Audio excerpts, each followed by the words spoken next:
जैसा कि आप लोग जानते हैं आरएससीआई ने नई गाइडलाइंस इशू करी हैं कि आप क्लिनिकल साइकोलॉजिस्ट कैसे बन सकते हैं। उन्होंने बेसिकली एक कोर्स बताया है कि MA in clinical psychology R से अप्रूव्ड एक नया कोर्स आएगा जो एमफिल को रिप्लेस करेगा। आप सब लोग वो काफ़ी सारे लोगों को पता होगा ये बात को।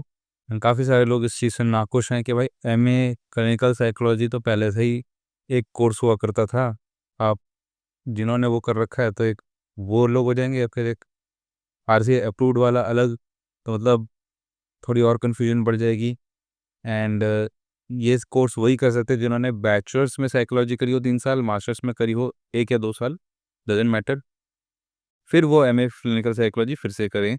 एमए मतलब कर रखी हो लेकिन एमए क्लिनिकल साइकोलॉजी फिर से करें, या फिर वो 4 साल की बैचलर्स बीए या बीएससी इन क्लिनिकल साइकोलॉजी करें। अ, और फिर ये MA clinical psychology RCA approve करें क्लिनिकल साइकोलॉजिस्ट बनने के लिए। Having said that, at the मतलब the main issue is here, जो लोग साइकोलॉजी बैकग्राउंड के नहीं हैं, इन्होंने बैचलर्स किसी और सब्जेक्ट से कर रखा है लेकिन मास्टर्स या तो कर रहे हैं साइकोलॉजी में या मास्टर्स कर चुके हैं, वो लोग फंस गए हैं। जो लोग मास्टर्स कर चुके हैं उनके लिए ये लास्ट साल है 2025 का, उन्होंने एनी हाउ एडमिशन लेना है, वरना तो मतलब क्या नाम है, कोई और रास्ता नहीं बचने वाला उन्हें क्लिनिकल साइकोलॉजिस्ट बनने के लिए। हाँ, मेरे दिमाग में ऐसा आया था कि भाई मैं बीए साइकोलॉजी कर लूँ 3 साल की। ऑल्दो मैं बीए कर चुका हूँ लेकिन वो साइकोलॉजी में नहीं थी ना, मैंने एमए साइकोलॉजी में कर रखे, तो मैं बीए भी साइकोलॉजी में कर दूंगा और एमए भी साइकोलॉजी में कर दूंगा। तो आरसीआई का नोटिफिकेशन से मैं थोड़ा सा सेफ हो जाऊंगा। लेकिन हैविंग सेड दैट, ये सब था मेरे स्ट्रेस की देन, क्योंकि अभी वो चीज़ करना मुझे नहीं लगता वो सही होगी मेरे लिए। मुझे क्योंकि अ, अभी मेरे पास ये साल है एंड मैं प्रिपरेशन काफ़ी अच्छी कर रहा हूँ, काफ़ी तगड़ी कर रहा हूँ।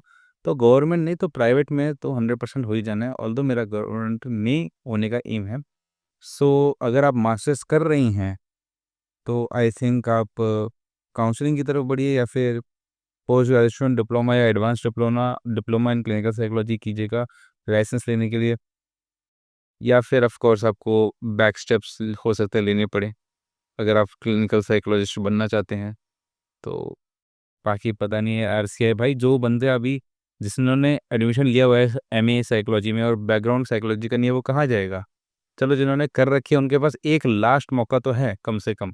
जो अभी एडमिशन 1 साल, मतलब 1 साल ही हुआ है जिसको, दूसरा साल अभी नहीं हुआ है, वो क्या करे अगर इसका बैकग्राउंड नहीं है साइकोलॉजी में। देखना चाहिए आरसीआई को थोड़ा इस पे।